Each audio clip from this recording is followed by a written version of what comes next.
Lüften und Heizen، تهویه و گرمایش. احتمالاً برای خیلی از ماها که از کشورهای گرم و خشک میای مسئله تهویه و گرمایش توی آلمان یه چالش بزرگه و دلیلش هم میتونه این باشه که رطوبت توی مناطقی که ما زندگی کردیم خیلی کمتر از اینجاست. ضمن اینکه هزینه‌های جانبی خونه توی آلمان خیلی بالاست و ما باید حواسمون به این نکته باشه وگرنه مجبوریم آخر سال یه عالمه پول به صابخونه‌مون پرداخت کنیم. لوفتن در آلمانی به معنای تهویه و هایتسن به معنی گرمایش هست و اگر ما این دوتا کار رو درست انجام بدیم هم به بهبود هوای محیط کمک میکنیم و کمک میکنیم که هوا سالم باشه و هم از تشکیل کپک جلوگیری میکنیم، چون اگر که کپک توی خونه به وجود بیاد دردسرش واقعا زیاده.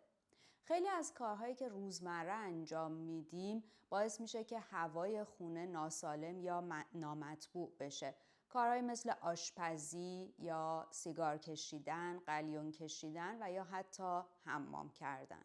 برای اینکه هوای توی خونه عوض بشه باید سعی کنیم که در روز چند بار به صورت مقطعی تهویه انجام بدیم، یعنی اینکه پنجره ها رو کامل باز کنیم تا هوا توی خونه جریان پیدا کنه.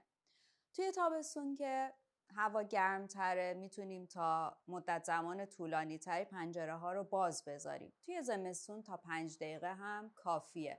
فقط یادمون باشه زمانی که پنجره ها رو کامل باز میکنیم شوفاژ حتما خاموش باشه که انرژی هدر نره. موقع آشپزی حتما حواسمون باشه که یه پنجره توی آشپزخونه باز باشه که هم هوا عوض بشه و هم بوی بد غذا سریع بیرون بره. بعد از حمام کردن هم حتما باید پنجره حمام رو باز بذاریم تا بخار آب از بین بره و تبدیل به کپک نشه. اگر حمام پنجره نداره حتما هواکش رو برای یه مدتی روشن بذارید و در رو هم برای یک مدتی باز بذارید تا حمام دوباره خشک بشه.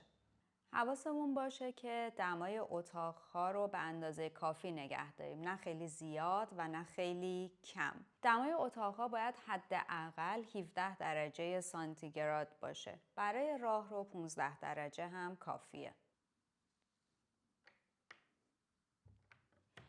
در اتاقهایی که گرمای کمتری دارند رو باید همیشه بسته نگه داریم. این کار باعث میشه که همون گرمای کم توی محیط بمونه و مجبور نباشیم همیشه شوفاژ رو با درجه بالا نگه داریم. نکته آخر این که شبها موقع خواب بهتره که درجه شوفاژ رو بیاریم پایین. این کار برای سلامتمون هم بهتره و باعث میشه که خواب بهتری داشته باشیم.